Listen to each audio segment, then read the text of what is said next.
Jamaah bertanya, Ustaz Somad, iya, kita nanti kalau meninggal, mati, masuk surga, apakah istri kita ikut? Kata saya, iya. Jumpa lagi di akhirat, Ustaz. Apa nih? Jadi walaupun dia tak cakapkan, sebenarnya itu yang dalam bahasa Arab namanya maskut anhu. Maskut anhu itu maknanya tak tercakapkan, diam. Tapi dalam diam itu kita dah tahu. Maknanya seolah-olah dia bercakap, sedang di dunia ini pun aku dah tak tahan. Macam mana di surga? Datuk-datuk, datin-datin, hadirin hadirat, muslimin muslimat, jemputan majlis yang tak dapat saya sebutkan. InsyaAllah kita semua dimuliakan Allah Subhanahu wa ta'ala. Amin ya rabbal alamin. Tajuk kita ikhtiar awal menuju keluarga sakinah. Ikhtiar maknanya ada usaha dari kita. Bahasa Melayunya usaha, bahasa Arabnya ikhtiar. Ikhtiar itu artinya pilihan. Kita dibagi Allah Ta'ala untuk memilih antara minum air zam-zam atau minum khamar. Telinga kita mendengar ayatnya, innamal khamru wal maisiru wal ansabu wal azlamu rijsun min amali syaitan fajtanibu. Khamar, judi, memberikan sesembahan untuk berhala, kemudian mengundi nasib, kemudian rijsun najis min amali syaitan, perbuatan syaitan, fajtanibu, jauhi. Ada orang yang mengatakan tidak ada ikhtiar. Manusia ini tak ada ikhtiar sama sekali. Nama kelompoknya Jabriyah. Kata Jabriyah tak ada ikhtiar. Kita macam pokok kayu yang diembus angin. Kata angin ke kanan, kita ke kanan. Kata angin ke kiri, kita ke kiri. Tak ada ikhtiar. Satu kelompok lagi mengatakan tak ada takdir. Kelompok ini namanya Qadariyah. Kata mereka, Tuhan menciptakan kita dan kita tak ada takdir. Tak ada pernah dituliskan takdir. Kita bebas untuk membuat sesuka hati kita. Kedua kelompok ini sesat. Yang Jabriyah sesat, yang Qadariyah pun sesat. Sedangkan kita Ahlus Sunnah wal Jamaah. Kita takdir ada, tapi kita punya ikhtiar. Saya malam ini ada ikhtiar, memilih antara bagi tazkirah duduk atau berdiri. Ini ikhtiar saya. Kalau saya nak duduk, boleh, ada kerusi. Kalau saya nak tegak, pun boleh. Ini ikhtiar saya. Saya tidak mengatakan, kenapa Ustaz tegak berdiri? Karena saya terpaksa, memang sudah ditakdirkan, sebab tak ada kerusi. Tak boleh, sebab ada pilihan. Jadi yang bagi tajuk malam ini adalah orang Ahlus Sunnah wal Jamaah. Sebab di awal tu dia katakan ikhtiar awal menuju keluarga sakinah. Ini menunjukkan bahwa hidup kita ni ikhtiar. Wa nafsin wa ma sawwaha, demi penciptaan jiwa manusia yang sempurna, fa alhamaha fujuraha. Allah bagi dua jalan. Jalan fujur, dosa, maksiat, tak elok, wa taqwaha, jalan takwa, jalan baik, jalan amal soleh. Kita berada di tengah untuk memilih. Walladzina amanu wa amilus solihati ulaika ashabul jannah. Orang yang beriman, beramal soleh, buat baik, dia masuk surga. Walladzina kafaru wa kadzdzabu bi ayatina. Orang yang mendustakan ayat kami, kafir, ingkar, dia masuk neraka. Maka kita ada ikhtiar, ada usaha, ada pilihan. Malam ini yang akan kita bahas, usaha-usaha apa yang boleh kita buat untuk menuju keluarga sakinah. Usaha yang pertama adalah, kata Nabi, takhayyaru linutafikum. Pilihlah tempat di mana kamu akan menanam tanaman. Walaupun tanaman ini elok, tapi kalau ditanam di tanah yang kering, maka tanaman ini akan mati. Kalaupun tumbuh, tumbuhnya tak baik. Maka kita disuruh untuk memilih takhayyaru. Dari kata ikhtiar juga. Takhayyara ya takhayyaru, memilih Pilihlah, tengok, pilih 1, 2, 3, pilih. Lalu kemudian datanglah seorang anak lelaki, diadukan oleh ayahnya kepada Sayyidina Umar bin Khattab. Wahai Umar, ini anak saya ni anak derhaka, hukumlah dia. Lalu kemudian Umar bin Khattab ni orangnya bijaksana. Dia tanya, kamu anak durhaka? Kata anak ni, kami sebagai anak ni bolehkah kami bertanya, wahai khalifah, wahai amirul mukminin? Kata Umar bin Khattab, boleh. Kami sebagai anak ni ada hak tak? Kata Umar, kamu sebagai anak ada hak. Apa hak kami? Hak kamu 3. Yang pertama, dibagi ibu yang baik. Yang kedua, dikasih nama yang baik. Yang ketiga, dikasih makan yang baik. Kata anak ni, saya 3-3 tak dapat. Ibu saya seorang perempuan yang tak baik.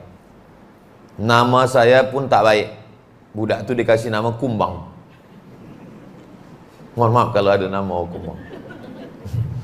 Kemudian makan saya pun tak baik. Maka kata Umar bin Khattab kepada lelaki ayah yang mengadukan anak ni, laqad aqaqtahu qabla an ya'uqqa alaik.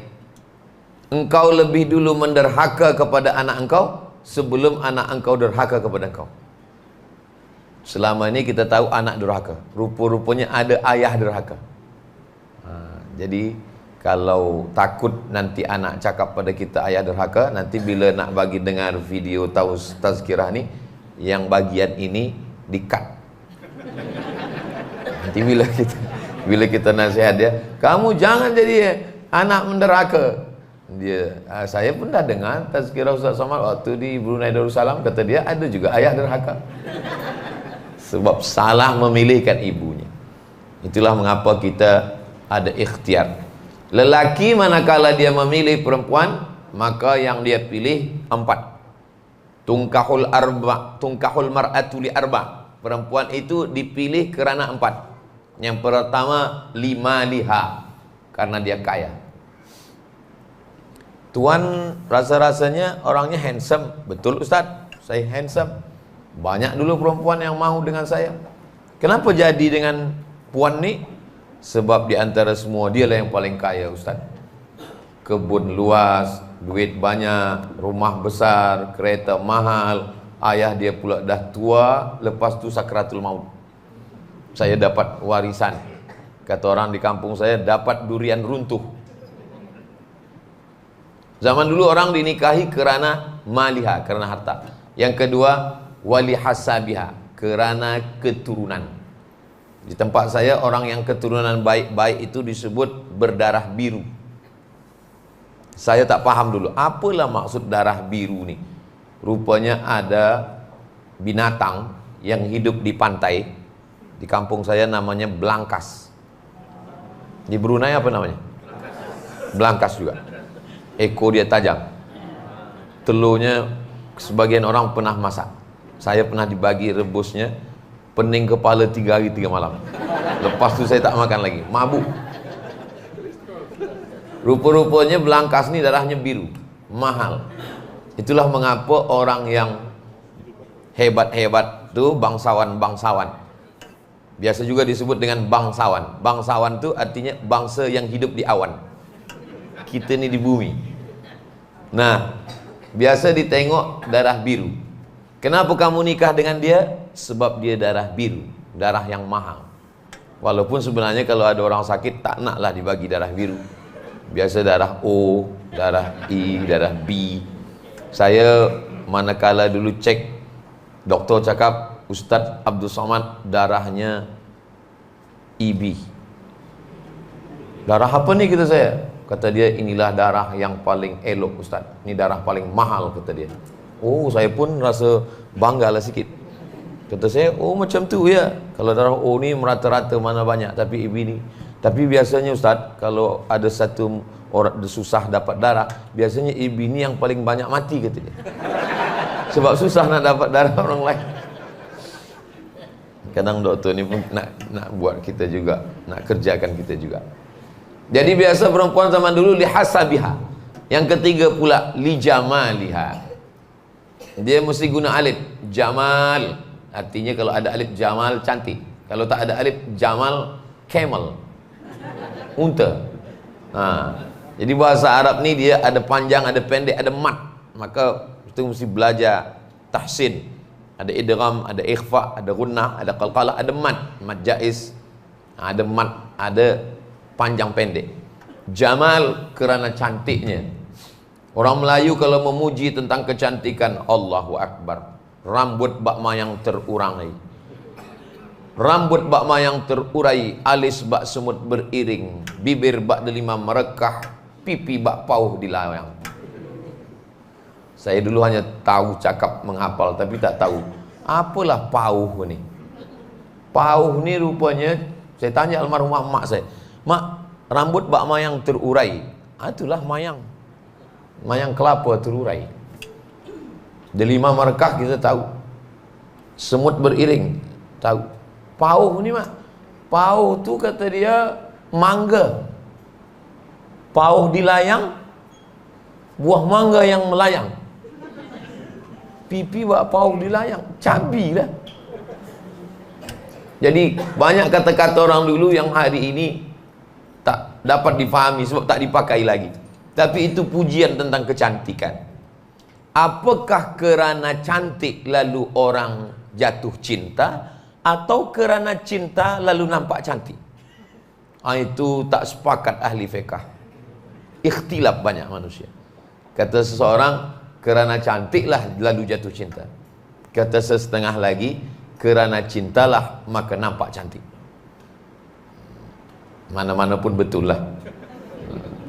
Kerana cinta nampak cantik.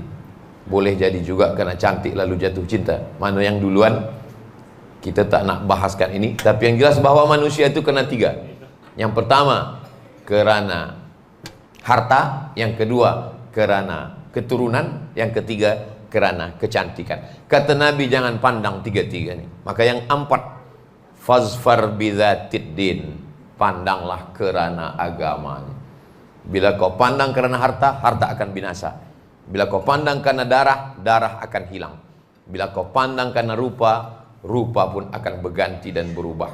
Sebab wanita macam bunga yang mekar di taman.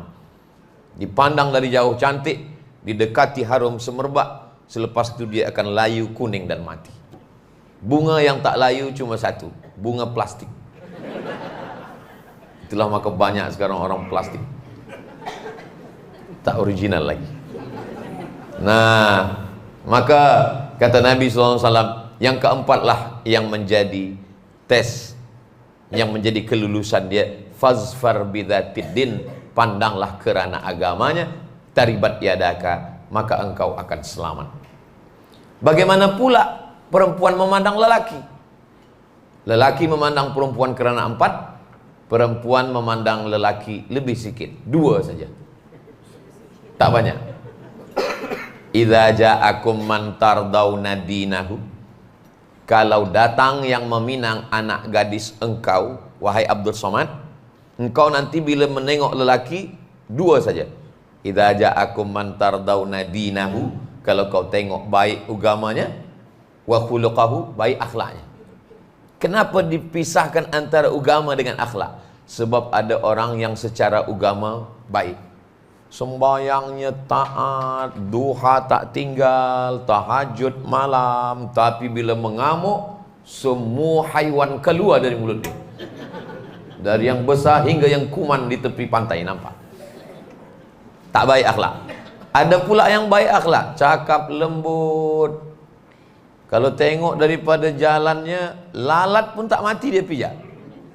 Tapi rupa-rupanya bila lama dah kenal, sembahyang setahun sekali, Idul Fitri saja. Ini tak baik. Maka dalam Islam yang dipandang itu dua. Yang pertama dinahu, agamanya. Yang kedua khuluqahu, baik akhlaknya. Bila ini saya sampaikan, setengah orang tua rasa-rasa macam dia menyesal. Kenapa ustaz tak sampaikan ini dulu? Anak saya dah nikah semua. Ini saya sampaikan untuk yang belum.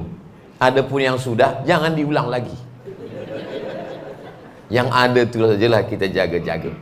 Nah, ada pun yang belum, maka ini dia pakai. Bagi kita yang ada anak perempuan, bagi kita yang ada anak kemanakan cucu lelaki, maka ini kita pakai. Bagi yang sudah kita jaga untuk terseterusnya anak cucu keturunan kita. Ini tentang ikhtiar awal sekali. Mahar yang paling mahal adalah mahar Nabi Musa menikah dengan anak perempuan Syuaib. Maharnya thamaniyah hijaj. Aku nikahkan engkau dengan anakku dengan mahar mengembala kambing 8 musim. 8 musim itu 8 tahun. Saya masa membaca ayat ini, rasa-rasanya secantik apapun dia kalau 8 tahun mengembala kambing. Oh, tidaklah. Macam manalah agaknya cantiknya anak Syuaib tuh. Buka Quran dari awal Al-Fatihah sampai An-Nas, tak ada satu pun ayat yang bercerita tentang kecantikan anak Syuaib. Tak ada satu pun. Kalau tentang keelokan Nabi Yusuf ada. Macam manalah agaknya eloknya Nabi Yusuf. Manakala dibagi pisau dan buah-buah kepada semua perempuan, lalu Nabi Yusuf disuruh keluar, lalu Nabi Yusuf pun keluar. Semua perempuan yang menengok Nabi Yusuf itu qata'na aydiyahunna, mereka memotong-motong tangan mereka. Jadi kalau ada cover boy atau lelaki yang paling handsome di dunia ini, suruh dia keluar. Perempuan ni bagi pisau, bagi mangga. Kalau masih potong mangga, belum selevel dengan Nabi Yusuf lagi. Qata'a artinya memotong, sekali potong. Tapi kalau qatta'a, memotong-motong. Mereka potong-potong tangan mereka, dia tak terasa dan berkata, ma hadza illa malakun karim. Ini bukan manusia, ini adalah malaikat. Ada dua cerita tentang keelokan rupa Nabi Yusuf, tapi keelokan anak Syuaib tak ada satu pun ayat. Lalu kenapa Nabi Musa menikahi anak Syuaib? Tamshi ala istihyain, sebab dia perempuan yang berjalan malu-malu. Bukan karena physically, bukan karena wajah, bukan karena rupa, bukan karena body, bukan karena badan, tapi karena tamshi ala istihyain, perempuan yang berjalan malu-malu, maka layak dibagi mahar menjadi pengembala kambing 8 tahun. Boleh dibuat iklan, dicari perempuan berjalan malu-malu, siap untuk dinikahi, mahar mengembala kambing 8 tahun. Begitulah Allah Subhanahu wa taala memuliakan. Nabi Musanya mulia dan perempuan itu pun mulia sebab menjadi istri seorang Rasul yang ulul azmi, Sayyidina Musa alaihi salam. Ini ikhtiar awal. Lalu kemudian Nabi Muhammad sallallahu alaihi wasallam, kenapa Khadijah? Nabi umur 25, Khadijah 40. Beza umur 15 tahun. Waktu Nabi meninggal, Sayyidatuna Aisyah umurnya 18 tahun. Nabi 63. Orang yang berfikir, ada orang berfikir, ada orang tak sempat berfikir sebab marah. Tapi kalau orang berfikir, dia akan fikir lama, apa sebenarnya hikmah yang ingin Allah tunjukkan. Manakala dengan Sayyidatuna Khadijah, Allah ingin mengatakan, walaupun perempuan itu lebih tua, tidak jadi masalah. Sedangkan dengan Sayyidatuna Aisyah, Allah ingin mengatakan, walaupun perempuan itu lebih jauh muda, pun tak juga masalah. Jadi bukan masalah umur. Jadi contoh yang dibagi Allah tentang Khadijah dan Aisyah itu untuk mendinginkan hati, menenangkan jiwa orang yang risau gelisah kerana umur. Mana tahu di antara puan tuan ada yang umur lebih perempuan, maka tengoklah pada Khadijah. Kalau berlebih pada lelaki, tengoklah pada Sayyidina Muhammad sallallahu alaihi wasallam. Kenapa? Karena dipertemukan Allah Subhanahu wa taala melalui bukan yang bersifat tahun lahir, bentuk rupa dan lain sebagainya, Tapi yang diperhatikan itu adalah tamshi ala istihyain fazfar bidzatid din. Itulah yang dikatakan orang tua-tua dulu, tak lapuk karena hujan, tak lekang karena panas. Adapun yang lain-lain sekarang nih lekang karena panas. Apa yang lekang karena panas tuh Ustaz? Make up. Panas sedikit luntur. Apa lagi yang lekang karena panas tuh Ustaz? Skincare. Dan seterusnya. Jadi Islam ini membawa suatu nilai. Nilai itulah yang disebut dengan rahmah. Itu ikhtiar yang pertama. Lalu kemudian yang kedua, selepas dapat ikhtiar memilih ya orang yang baik tadi, langkah yang kedua dengan cara yang baik. Banyak orangnya baik tapi cara tak baik. Dalam Islam dengan cara yang baik. Lain padang, lain belalang, lain lubuk, lain ikannya, lain tempat, lain pula tradisi kebiasaannya. Tempat saya zaman dulu, orang-orang tua Melayu di kampung saya, walimah 7 hari 7 malam. Malam pertama merisik. Merisik itu artinya ditanya dulu, ini perempuan sudah ada ikatan ke belum? Kalau tak ada ikatan, kedua baru dia meminang. Selepas dipinang, ketiga baru malam berinai. Selepas itu baru keempat malam berkhatam kaji. Perempuan yang menikah khatam kaji dulu. Lelaki lebih awal berkhatam kaji ketika berkhitan. Yang kelima barulah acara akad. Keenam, ketujuh barulah walimah, mengundang semua jiran tetangga supaya tahu. Tapi sekarang tak ada lagi. Di kampung saya 7 hari 7 malam itu tak ada lagi. Sebab orang udah banyak program. Jadi dia dulu berpantunnya aja panjang betul. Pertama buah dulu, buah nangka, buah mengkudu. Habis buah baru burung-burung. Buah sejam, burung sejam. Habis semua. Habis tu segala sungai, segala hutan. Tapi sekarang orang dah sibuk, dah apa, pantun pun 2-3 pantun saja. Program pun boleh di-press menjadi pagi. Mungkin 1 jam akad. 11.25 sebelum asar dah semua orang dah balik semua. Saya cuma nak bagi tahu bahwa adat bersendi pada syarak. Itu maka manakala Islam datang, semua adat-adat yang baik tidak dihapuskan. Adat tentang merisik bertanya dia ada ikatan atau tidak ada ikatan, dianggap baik dalam Islam. Sebab ini kalau mengambil orang yang sudah diikat, zaman dulu boleh berperang. Sebab apa? Sebab dulu perempuan tak banyak. Sekarang nak ambil lah kata dia, banyak lagi. Zaman dulu tak ada, maka banyak orang berperang gara-gara perempuan. Maka ada beberapa suku tradisi, kalau perempuan diganggu maka balas nyawa, membawa pedang, membawa keris, membawa badik, segala macam. Zaman sekarang tak ada. Bila dia sakit hati, dia komen 2-3 kali di Instagram, lepas tu dia lupa dah. Begitulah rupanya kemajuan zaman membuat manusia berubah. Jadi caranya mesti dengan cara yang baik. Maka dalam Islam, la yakhtiba ahadukum fauqa khitbati akhi. Tidak boleh meminang di atas pinangan orang lain. Wala yabi'u ahadukum ala bai'i akhi. Tak boleh membeli barang yang sudah dibeli. Macam mana membeli barang yang sudah dibeli? Tuan Haji nak jual kereta? Ya. Saya bayar dulu 20%. Nanti 2-3 hari saya bayar cash. Okey? Rupa-rupanya esok hari datang orang lain. Dia bayar pada Tuan Haji berapa? Dia bayar sekian ribu. Saya bagi lebih mahal daripada itu. Jual, bermusuhan, kelahi, putus silaturahim.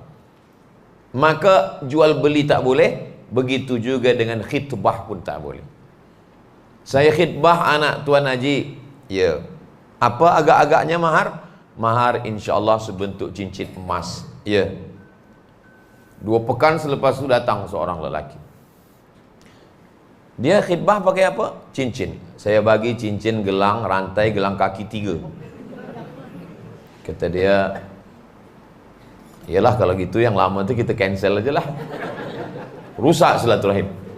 Sampai mati dia kenang. 7 keturunan dia kenang. Sebelum mati lelaki itu berpesan kepada anak bini dia, kalian silalah datang Aidilfitri ke rumah siapapun kecuali rumah itu. Nanti bila engkau nak mati pun sampaikan juga ke anak cucu kau. Saking sakit hati. Maka itu disebut dengan dendam kesuman. Kesuman itu dari bahasa Arab, khusumah. Khusumah artinya permusuhan. Dendam disebabkan oleh permusuhan. Karena susah orang Melayu menyebut khusumah, kesuman. Permusuhan yang tak berakhir, tak putus. Apalah salah anak dia? Apalah salah cucu dia? Bila ditanya, yang salah kan atuknya dulu. Ya, tapi darahnya kan mengalir ke cucunya. Itu yang disebut dengan dendam khusumah. Jadi Islam ini agama yang Masya Allah. Kalaupun nak pinang, tanyalah dulu, Tuan Haji, bila limit dia di Pinang ni? Menurut kemarin tarikhnya insya Allah 1 hari bulan Ogos berakhir. Doalah, ya Allah sampailah sebelum Ogos ni dia lepas. Banyak orang berdoa masalah jodoh ini, dia memaksa Allah untuk ingin ikut kemauan dia. Ya Allah, kalau memang dia belum berjodoh, jadikan aku jodohnya. Kalau memang jodohnya dah ada, matikanlah. Ini kan memaksa Allah SWT. Itu. Jadi banyak orang berdoa, dia memaksa Allah untuk ikut kemauan dia.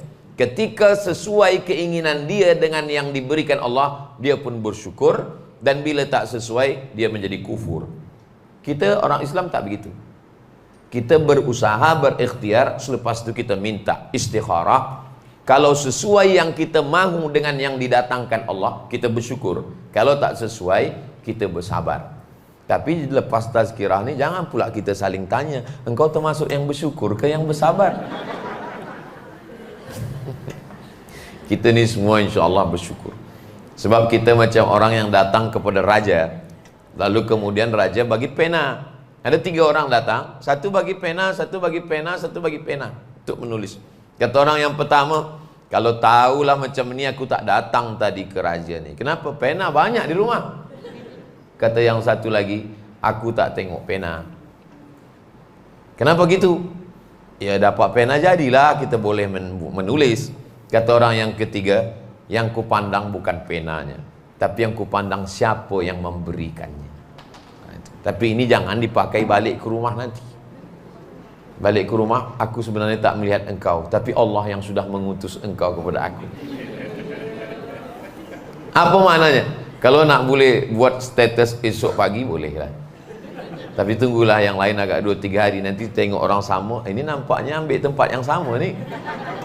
Artinya bahwa Allah SWT, kita mahu program ini baik, sudah dapat orang baik, dengan cara yang baik-baik. Jangan meninggalkan permusuhan, perkelahian, dendam kesuman, karena susah nanti untuk menyambung tali silaturahim. Selepas dengan baik-baik, dinikahkan, walimah di tempat yang baik. Hari ini banyak orang lebih mau makan di daun daripada makan di pinggan, makan di piring. Apa maknanya? Dipinang baik-baik tidak diterima. Tanam pinang rapat-rapat supaya puyuh tak dapat lari. Sudah dipinang tak dapat-dapat, ku pujuk-pujuk, ku bawa lari. Zaman dulu begitu. Maka ada istilah lari nikah. Zaman sekarang tak ada lari lagi. Sebab semua dah, masyarakat dah terbuka, dah tahu semua. Tapi banyak orang yang salah jalan. Maka pemuda belia kita, walaupun yang mendengar program, saya amat sangat bersetuju. Dulu mana saya belajar di UKM, Universiti Kebangsaan Malaysia di Kajang, Selangor. Itu di tempat dinding-dinding ada iklan kursus perkahwinan. Jadi balik saya bukan baru, saya cakap pada ustaz, sahabat kami, elok juga kita buat nih. Yalah, kami buatlah kursus perkahwinan. Yang register semua yang dah berbini. Lepas tu kami stop program tu. Kami takut dia ulang balik. Kursus perkahwinan, saya tahu bahwa malam ini kita ingin menasihati anak-anak kita, ingin belia-belia kita, walaupun nampaknya kita limited malam ini, special, tapi sebenarnya nanti mereka akan tonton di channel Ustaz Abdul Somad Official. Jangan lupa subscribe, like, share, and comment. Nah, jadi itu insya Allah. Lalu kemudian selepas programnya baik, dengan akad yang baik, sebenarnya tidak perlu dengan yang meriah, yang semua meletup, yang semua enggak. Sederhana, simple saja. Ada perempuan, ada wali, ada mempelai lelaki, ada mempelai perempuan. Perempuannya pun tak ada sah, sebab yang penting walinya yang akad dengan lelaki. Ada mahar, ada ijab dan qabul, ada saksi 2 orang. 5 ni cukup dah. Ada wali? Ada. Wali cakap, ni lelaki, ya. Aku nikahkan engkau dengan anakku. Anak perempuannya di mana? Anak perempuan sedang belajar ambil master di UK. Nikahnya sah. Aku nikahkan engkau. Biasanya hakim sebelum mengakadkan, dia tanya dulu, anak tuan perempuan yang mana? Di bilik. Cuba utus 1 orang di bilik, tanya anak perempuan tu mahu ke tidak. Wahai anak perempuan, ya, mahukah kamu menerima lelaki ni sebagai orang yang akan menjadi imam engkau sampai akhir hayat? Bila perempuan tu diam, maka keluarlah hadis Nabi, as-sukutu alamatur ridha. Diam itu tanda bersetuju. Jadi bila dia diam, itu bersetuju dia. Zaman dulu begitu. Zaman sekarang bila ditanya, mahukah kamu? Mahu sangat ke tu mahu iya? Jadi memang dulu menjaga malu, menjaga marwah, menjaga harkat, martabat dan lain sebagainya. Zaman membuat orang merubah. Begitu juga dengan jawaban-jawaban. Lalu kemudian diakadkannya lah, aku nikahkan engkau dengan anakku dengan mahar sebentuk cincin emas tunai. Sah kata 2 orang saksi, maka sahlah pernikahan itu. Adapun walimah itu adalah sunnah. Jadi sekarang banyak di beberapa tempat tertunda yang halal disebabkan yang sunnah. Tertunda yang mestinya ini ibadah disebabkan oleh sesuatu yang bukan rukun, bukan syarat, bukan wajib sama sekali. Maka kita selalu diajarkan yassiru, mudahkanlah, wala tu'assiru, jangan dibuat susah. Basyiru, berikan kabar gembira, wala tunaffiru, jangan buat orang lari daripada agama. Jadi bagi kita yang ada anak perempuan, maka mudahkanlah. Bila datang lelaki, berikan kemudahan. Tapi saya ini belum lagi sanggup buat walimah yang besar. Walimah nanti kita susul sekalian untuk akikah anak pertama. Boleh ke sekali? Iyalah, semoga dimudahkan Allah. Adakah sahabat Nabi yang tak buatkan walimah? Ada. Namanya Abdurrahman bin Auf. Nabi tengok di tangan dia, min athari sufrah, bekas-bekas daripada minyak wangi namanya za'faran. Za'faran macam kunyit, bila kena ke tangan dia kuning. Kata Nabi, itu biasa dipakai orang walimah nikah. Engkau nikah ke Abdurrahman bin Auf? Iya ya Rasulullah. Kenapa tak ada walimah? Kata Nabi, aulim walau bisyatin, buatlah kenduri 10 orang pun jadilah. Buatlah kenduri walaupun kau potong seekor kambing. Walau bisyatin, seekor kambing. Zaman Nabi, seekor kambing itu di Arab itu untuk 10 orang. Tapi di tempat saya sekarang, seekor kambing itu sekampung boleh. 10 orang pun kau undang, boleh lah, kata Nabi. Maknanya diisytiharkan supaya orang tahu semua, supaya tak jadi fitnah. Nanti bila dia nampak membonceng ke, berjalan bersama ke, lalu kata orang, apa ni? Ini tak mahram. Padahal kalau dia dah bagi tahu, ini sudah menikah. Apalagi zaman sekarang. Dulu mungkin untuk mengisytiharkan mesti undang, jemput orang ke rumah makan. Zaman sekarang tak. Ambil gambar, letak di wall Facebook, letak Instagram, letak TikTok, kirimkan grup WhatsApp, udah selesai semua. Adapun yang diundang hanya beberapa kita saja dan Ustaz Abdul Somad. Yang lain tu cukup di grup saja. Lalu kemudian diisytiharkan. Lepas, ini langkah yang kedua. Pilih yang baik dengan cara yang baik. Lalu kemudian yang ketiga, pernikahan dalam Islam bukan destination. Pernikahan dalam Islam adalah wasilah untuk mendapatkan anak yang soleh. Ini yang beza dengan setengah orang yang tak faham. Untuk apa nih? Dalam Islam pernikahan itu kerana amal putus. Sembahyang tahajud putus. Khatam Quran putus. Tapi ada yang tak putus, waladun salihun yad'ulah. Dan itu melalui pernikahan. Ustaz Abdul Somad, tolong doakan saya. Saya belum ada anak, umur dah 40, Ustaz. Oh, kenapa macam itu? Saya belum nikah, Ustaz. Iyalah, kata saya. Jadi wasilahnya belum dia buat. Jadi wasilah ini penting. La yatimul wajib illa bihi fahuwa wajib.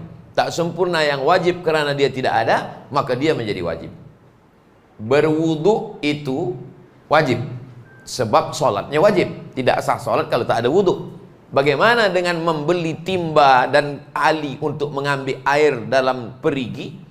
Menjadi wajib membeli timba. Sebab apa? Sebab tak mungkin dapat air kalau tidak ada timba dan tali. Begitulah ajaran Islam ini, mengaitkan semuanya sehingga tersambung silaturahim. Lalu kemudian tujuan daripadanya adalah litaskunu ilaiha. Yang ketiga, tujuannya adalah supaya litaskunu ilaiha. Sakinah. Sakinah itu kalau ada laut yang tak bergelombang sebab tak ada angin kencang, sakanal bahru. Laut tenang.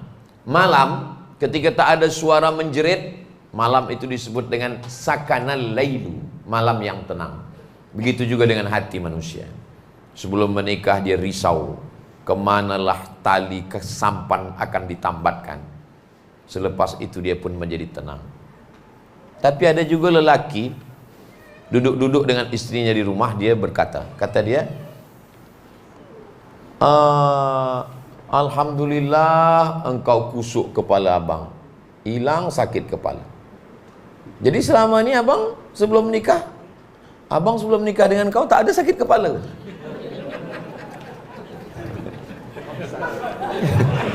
Jadi banyak orang bercakap menunjukkan sesuatu yang tak baik. Ada juga jamaah bertanya, Ustaz Somad, ya, kita nanti kalau meninggal, mati, masuk surga, apakah istri kita ikut? Kata saya, iya. Jumpa lagi di akhirat, Ustaz. Apa ni? Jadi walaupun dia tak cakapkan, sebenarnya itu yang dalam bahasa Arab namanya maskut anhu. Maskut anhu itu maknanya tak tercakapkan, diam. Tapi dalam diam itu kita dah tahu. Maknanya seolah-olah dia bercakap, sedang di dunia ni pun aku dah tak tahan. Macam mana di surga jumpa lagi? Sebenarnya perempuan dengan lelaki, dengan segala perbezaannya, mungkin beza suku, beza kampung, beza tempat, beza selera makan, sama-sama makan telur ayam, tapi beza. Yang satu hancur, yang satu tak boleh hancur, yang satu rebus, yang satu goreng. Berbeza. Memang manusia ini berbeza. Lalu apa yang membuat kedua manusia yang berbeza ini boleh bersatu? Wa ja'ala bainakum mawaddatan warahmah. Dia diikat dengan dua. Tali pengikatnya namanya mawaddah warahmah. Kalau kita tengok Quran terjemah bahasa Melayu, mawaddah cinta, rahmah cinta, mawaddah cinta, rahmah kasih sayang. Nanti anak-anak kita akan tanya, dia baca Quran, wa ja'ala bainakum mawaddatan warahmah. Ayah, mawaddah tu apa? Cinta. Rahmah tu apa? Rahmah tu kasih sayang. Apa bezanya? Kata Ustaz, baca Quran tu tak perlu banyak tanya, tu Bani Israel. Mawaddah itu melihat physically, lebih tinggi, lebih putih, lebih cantik. Sedangkan rahmah melihat lebih sabar, lebih ridha, lebih tawakal, lebih qanaah. Mawaddah itu memandang kelebihan, sedangkan rahmah menutupi kekurangan. Jadi kalau ada orang mengatakan, saya menikah dengan dia, saya tak pandang, apa punya pun tak saya pandang, yang saya pandang adalah hatinya, cakap tu tidak betul, kurang betul. Sebab Nabi mengatakan, unzuru, pandanglah. Makanya dalam menikah disuruh pandang dua. Yang pertama pandang wajah, yang kedua pandang tapak tangan. Kenapa zaman dulu disuruh memandang tapak tangan? Sebab membezakan mana budak hamba sahaya dan perempuan merdeka.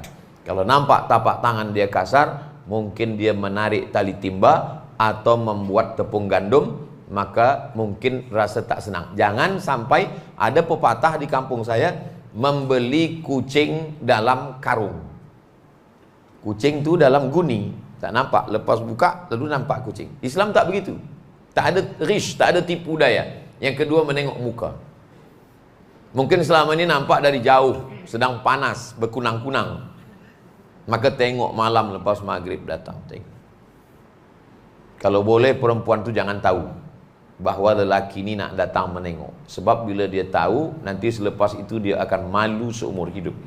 Ya kalau jadi, kalau tak jadi, datang, suruhlah perempuan tu mengeluarkan air. Siti, mana tadi air? Kenapa belum datang juga? Ni tamu kita dah susah dia nak bercakap. Keluarlah anak perempuan tu bawa air. Kalau nak buatkan video pendeknya, mungkin ada soundtrack lagu.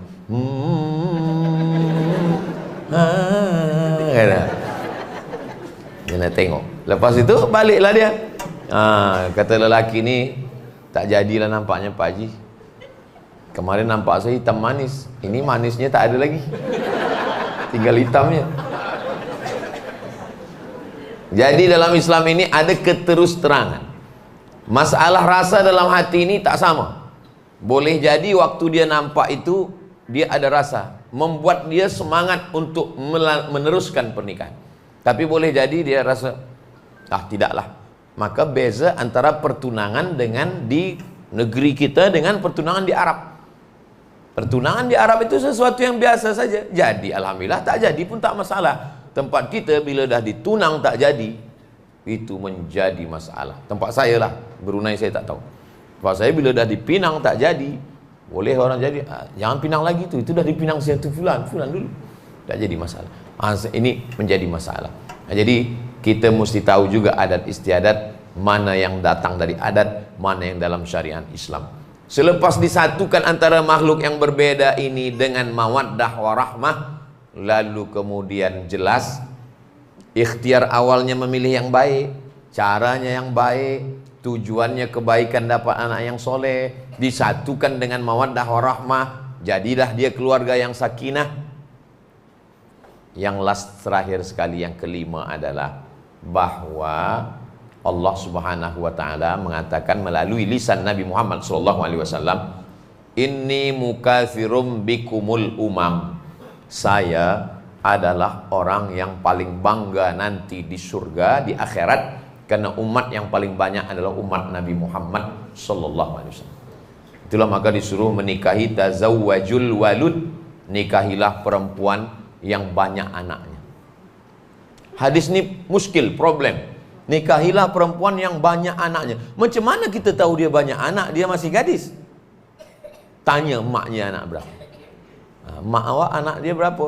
Anak dia 1. Oh, nampaknya saya cari yang lain. Mak awak anaknya berapa? Ada 12 bang. Inilah nampaknya yang disukai oleh Nabi Muhammad SAW. Sebab umat yang paling banyak nanti kalah umat Nabi Ibrahim, kalah umat Nabi Musa, kalah umat Nabi Isa. Yang paling banyak adalah umat Nabi Muhammad sallallahu alaihi wasallam. Perempuan yang dia ingat adalah kata. Apa kata yang paling dipilih lelaki? Itulah. Lelaki yang paling dia ingat apa yang nampak. Perempuan yang paling dia ingat apa yang dia dengar.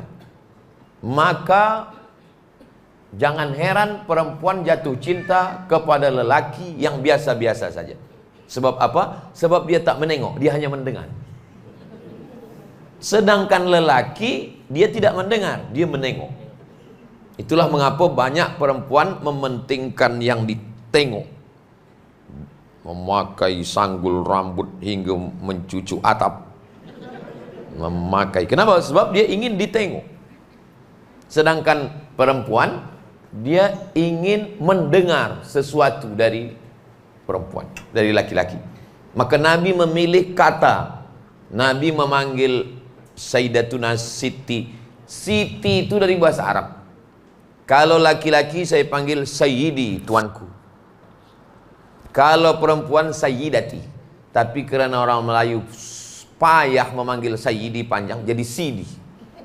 Sedangkan perempuan menjadi sayyidati, jadi pendek jadi siti. Makanya kalau kita di Arab, ya siti kata dia, ya siti. Masih ada tasydidnya, siti. Sampai ke Melayu jadi siti. Siti Aisyah, Siti Khadijah, Siti Fatimah, Siti Ling sebenarnya. Itu tak, bukan yang itu. Sayyidati, maka saya katakan Sayyidatuna Khadijah, Sayyidatuna Aisyah, Sayyidatuna Ruqayyah, Sayyidatuna Ummu Kulsum, Sayyidatuna Fatimah. Lalu kemudian Nabi memanggil dengan panggilan. Dia pilih kata yang mungkin tak terlintas di pikiran kita. Ya Humaira. Ahmar merah. Humaira kemerah-merahan kalau kena cahaya matahari. Ada orang putih kena cahaya matahari agak merah kulitnya. Itu bahasa Arabnya ya Humaira. Maka Nabi memanggil Aisyah, ya Humaira, wahai engkau yang kulitnya putih kena matahari kemerahan. Senang sekali Aisyah mendengar itu. Ustaz, boleh ke saya panggil istri saya yang Humaira? Apa salahnya? Tapi dia tak putih. Apa pula salah menyenangkan hati orang? Yang terlampau jujur balik ke rumah, ya Hajar Aswad. Ya apa?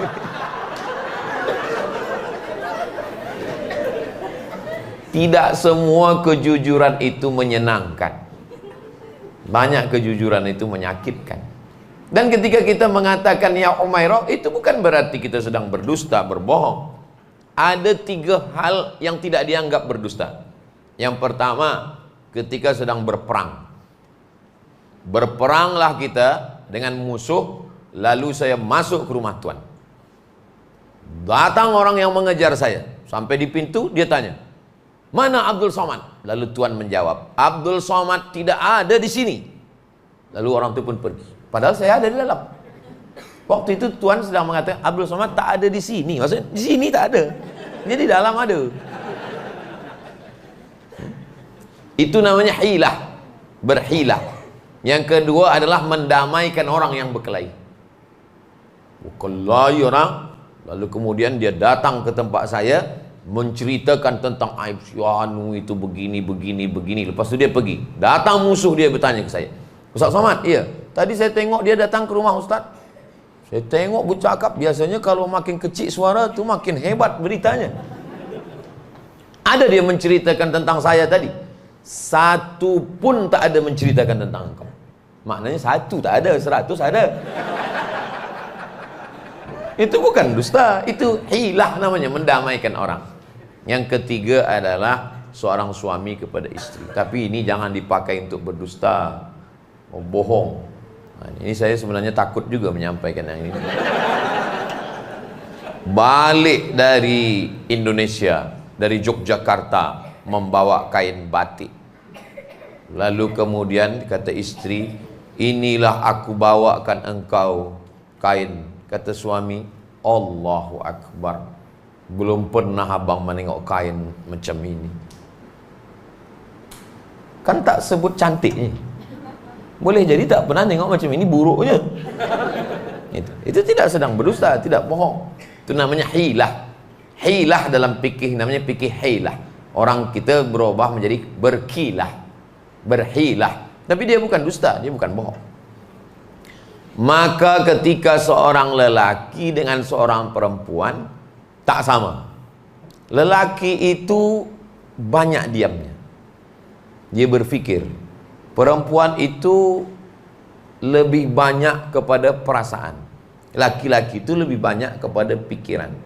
Itu maka rambut lelaki lebih banyak gugur. Kalau perempuan dia lebih banyak ke perasaan. Maka perempuan tidak boleh jadi hakim dalam sebagian tempat. Kenapa? Karena dia berpikir dengan hati, tidak dengan kepala. Kalau berpikir dengan kepala, ini baik, ini tak baik. Tapi kalau dengan hati, dia tengok, ini baik, tapi rasa perasaan saya lebih kepada perasaan. Itu maka keputusan tolak ada pada lelaki, tidak pada perempuan. Kenapa? Karena kalau perempuan dia sedang marah, satu dunia ini ingin dia bakar.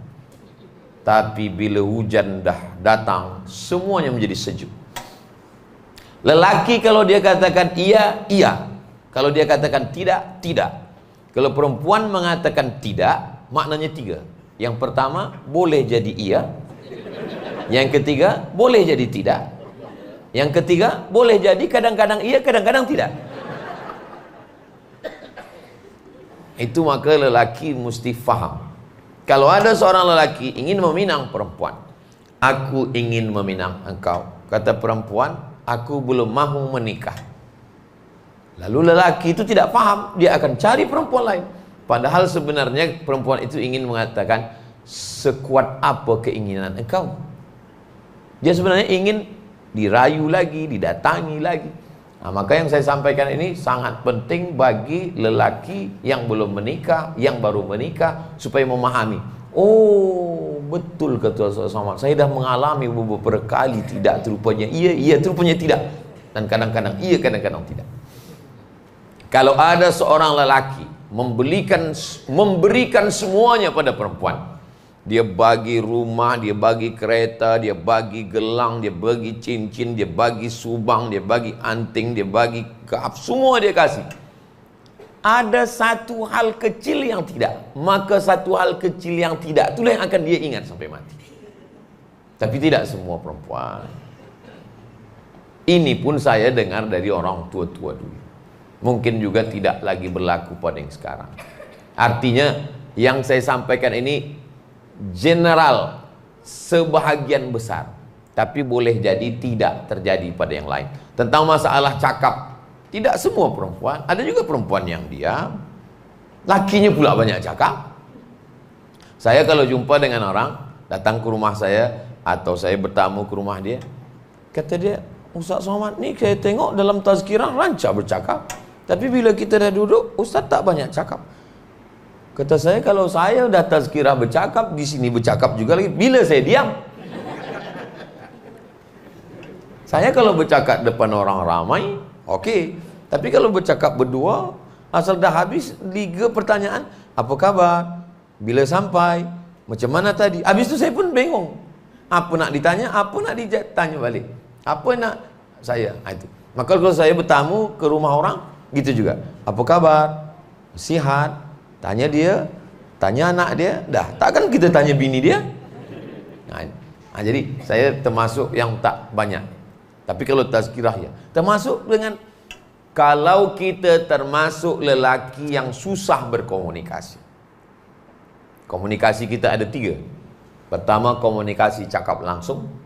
Yang kedua susah, komunikasi melalui tulisan. Kalau tidak, pakai orang lain, orang yang dekat. Maka kita sampaikan apa yang nak kita mahu. Saya termasuk orang yang susah nak bercakap langsung. Maka saya pakai tulisan. Saya dengan isteri saya kirim WhatsApp. Saya buat poin 1, 2, 3 nanti. Dengan orang lain saya pakai, kalau dengan isteri tulisan. Kalau dengan orang lain tidak saya langsung, tidak saya terus, tapi dengan Ustaz Henry. Di Brunei Darussalam dengan Puan Khadijah dengan Ustaz Yusran. Jadi kalau ada orang tanya, Ustaz kami nak jemput Ustaz ke Malaysia, tanya Haji Sa'an. Kami nak jemput Ustaz Brunei Darussalam, tanya ini. Sebab apa? Sebab saya susah nak berhubung langsung dengan Allah. Halakam ru'un lam ya'rif qadrahu, celaka orang yang tiada tahu siapa dirinya. Saya mengenal diri saya tahu kelemahan saya. Maka saya yang kenal diri saya, nanti kalau langsung begini. Begitu juga call, saya tak pernah angkat call orang. Sebab bila call nanti saya takut salah cakap, saya ini. Bila 2-3 kali dia call, saya kirim WhatsApp. Mohon maaf ya, tolong kirim WhatsApp saja, sebab saya jarang angkat ini. Kenapa tak diangkat Ustaz? Saya nak cakap terus. Saya takut nanti saya cakap salah, ini segala macam. Nah, kita yang mengerti. Cakap ini seperti lembu yang keluar dari lubang tanah. Ada lubang tanah kecil, dia keluar. Selepas dia keluar, dia tak boleh masuk balik. Maka jangan bercakap ketika sedang marah. Galah patah boleh disambung, kaca retak boleh direkat, hati yang sakit kemana ubat akan dicari. Boleh untuk status esok pagi. Karena kalau sudah luka, tak ada lagi ubatnya. Maka sebelum tu ada pepatah orang Melayu mengatakan, pikir dulu pendapatan, sesal kemudian tiada berguna. Ada juga pepatah yang lain, pikir itu pelita hati, tapi terlampau lama berpikir orang sakit hati. Nah, kita pikir baik-baik baru kita keluarkan. Kalau kita marah, kita pergi atau kita duduk. Kita tegak, kita duduk. Kita duduk, kita berbaring. Atau kita ambil air sembahyang. Saya dah air sembahyang tak juga padam, Ustaz, mandi. Mandi air sejuk, tak juga padam. Apalagi di Brunei, di Bandar Seri Begawan, dekat laut. Apa pergi ke laut? Hilang marah saya kalau masuk. Bukan hilang marahnya, orangnya hilang sekali.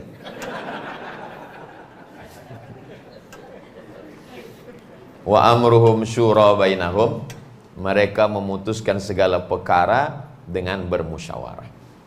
Segemuk-gemuknya ikan tetap ada tulangnya, sekurus-kurusnya Ustaz Somad tetap ada dagingnya, sejahat-jahatnya orang tetap ada baiknya, sebaik-baiknya orang tetap ada salahnya.